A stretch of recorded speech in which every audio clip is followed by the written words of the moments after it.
यार थोड़ा सा मैं आपको महाराष्ट्र की तरफ लेके जाना चाहता हूँ। महाराष्ट्र में विपक्ष को लेके कंफ्यूजन है क्योंकि शिवसेना वहाँ फूट चुकी है, एनसीपी फूट चुकी है, कांग्रेस के कुछ नेता इधर उधर जा चुके हैं। लेकिन शरद पवार हो, उद्धव ठाकरे हो, इनके पास एक इमोशनल या आप कहे भावनिक मुद्दा है कि पार्टी टूट चुकी है, घर टूट चुका है। आपको नहीं लगता कि महाराष्ट्र में सबसे बड़ी चुनौती है भारतीय जनता पक्ष के सामने ये कि ये भावनिक मुद्दा जो है या इमोशनल कार्ड जो है? ऐसा है, मैं भी मानता हूं कि इस बार ये इमोशनल जो स्थिति है वो बीजेपी के पक्ष में है, युति के पक्ष में है, क्योंकि बाणा साहब ठाकरे की शिवसेना हमारे साथ है, एनसीपी ऑफिशियली हमारे साथ है। और इसलिए लोगों को लगता है कि परिवार की सत्ता भूख के कारण बाणा साहब के सपने को क्यों तोड़ा इन लोगों ने। एक परिवार की भलाई के लिए, अपने बेटों को एस्टैब्लिश करने के लिए बाणा साहब की इतनी बड़ी विरासत। बाणा साहब तो शिव सैनिकों के लिए जीवन खपा दिया था। तो शिव सैनिकों के सम्मान के लिए जो शिवसेना काम कर रही है, जो बाणा साहब ठाकरे की शिवसेना है, वो आज हमारे साथ है। और इसलिए महाराष्ट्र का मतदाता भावना से हमारे साथ जुड़ा हुआ है। जहां तक शरद राव का मामला है, ये पॉलिटिकल प्रॉब्लम ही नहीं है जी। वो कितना ही इसको पॉलिटिकल प्रॉब्लम बनाए, महाराष्ट्र की जनता के गले कैसे उतरेगा। ये प्योरली उनका फैमिली प्रॉब्लम है जी, घर का झगड़ा है कि विरासत काम करने वाले भतीजे को गया है कि विरासत बेटी है तो बेटी को दे। झगड़ा उसका है जी। तो सिंपथी के बजाय नफरत का वातावरण है कि भाई इस उम्र में परिवार को संभाल नहीं सकते हैं, वो महाराष्ट्र को क्या संभालेंगे। तो सारा इमोशंस हमारे पक्ष में है। और दूसरा, जो कालखंड में सरकार उन्होंने चलाई साहब, सारे काम भारत की पॉलिटिकल पार्टी की मूलभूत विचारधारा जो बाला साहब ठाकरे गए उसके विपरीत की है। औरंगजेब की तारीफ करने वालों के साथ बाला साहब ठाकरे का बेटा बैठे, ये ये गुस्सा भरा पड़ा है महाराष्ट्र में जी। सावरकर का अपमान करने वालों के साथ कोई बैठे तो लोगों के मन में दिखता है, बाला साहब ने तो हमें ये कहा था, इनके बच्चों में सत्ता लालसा ऐसी आ गई। तो इमोशंस इस तरफ है, गुस्सा उनके सामने है जी।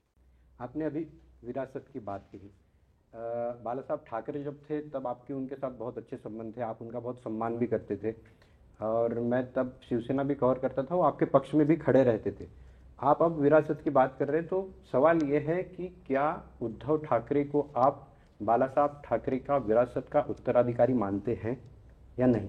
दो चीजें हैं, वो बायोलॉजिकली तो उनके बेटे है ही है, उसका तो हम, मेरा वो विषय ही नहीं है जी। तो मैं उस प्रकार से, मान लीजिए उनके परिवार में कुछ भी, जब वो बीमार थे तो मैंने तुरंत फोन किया था उनकी, रेगुलरली मैं वहिनी को फोन करके पूछता था कि भाई क्या हुआ। वो ऑपरेशन करने से पहले मुझे फोन किया कि बोले भाई आपका, भाई साहब क्या सुझाव है। मैंने कहा भाई देखिए, पहले ऑपरेशन करा लीजिए, आप बाकी चिंता छोड़ दीजिए, शरीर को पहले क्या कीजिए। तो बाला साहब के बेटे के नाते तो मैं वो उनका मान सम्मान करूंगा ही करूंगा भाई, वो मेरे दुश्मन नहीं है। और कल मुसीबत होगी तो मैं पहला व्यक्ति हूं जो उनकी मदद करूंगा, परिवार के नाते। जहां तक बाला साहब ठाकरे के विचार है, मैं उनके लिए जीऊंगा। मैं बाला साहब ठाकरे के विचारों के लिए, उन्होंने और मेरे प्रति उनका अतिशय प्रेम था, अतिशय प्रेम था। तो मैं वो कर्ज भूल नहीं सकता हूँ, कर्ज भूल नहीं सकता हूँ। और आज जो शिवसेना के साथ हम बैठे, हमारे पास ज्यादा एमएलए हैं, फिर भी शिवसेना का मुख्यमंत्री है, वो मेरी बाला साहब को श्रद्धांजलि है। हम पिछले चुनाव में आमने सामने लड़े थे, लेकिन उस चुनाव में मैंने एक शब्द बाला साहब के लिए नहीं बोला था। और मैंने पब्लिकली कहा था कि मुझे उद्धव जी कितनी ही गालियां दें, लेकिन मैं नहीं बोलूंगा, क्योंकि मैं बाला साहब के प्रति मेरी श्रद्धा है।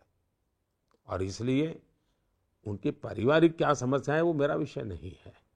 मैं बाला साहब को आदर करता हूं और भगवान करे मैं जीवन भर उनका आदर करता रहूं। देखिए वो तो कहते हैं, हर सभा में अब जाते हैं तो वो कहते हैं कि ये चुनाव आखिरी चुनाव है और 2029 के बाद चुनाव ही नहीं होगा। तो इसको आप कैसे देखते हैं? ऐसा है, 2014 में भी ये आता था, आप पुराना निकालिए। 2014 में भी कहा है कि अब चुनाव आखिरी है, 19 में भी कहा ये चुनाव आखिरी है, अब 24 में भी कह रहे चुनाव आखिरी है। इसका मतलब है कि हमारे विरोधियों की बैंकरप्सी है, उनके पास कुछ नई चीज कुछ खोजो ना भाई। जो चीज होनी नहीं है, होती नहीं है, संभावना नहीं है, सवाल नहीं है, अब इसके लिए आप क्या बात करोगे जी? इतना बड़ा संविधान है, जिस देश के अंदर 900 टीवी चैनल चलते हो जी, आज वहां कोई डिक्टेटर पैदा नहीं हो सकता है, आसमान से भी आकर के पैदा नहीं हो सकता है। जिस देश के अंदर न्यायालय इतना वाइब्रेंट हो, उस देश के अंदर कभी भी डिक्टेटर पैदा नहीं हो सकता है। वो जमाना चला गया, 75 में देश ने एक मुसीबत झेल ली, दोबारा वो देश आ ही नहीं सकता है जी।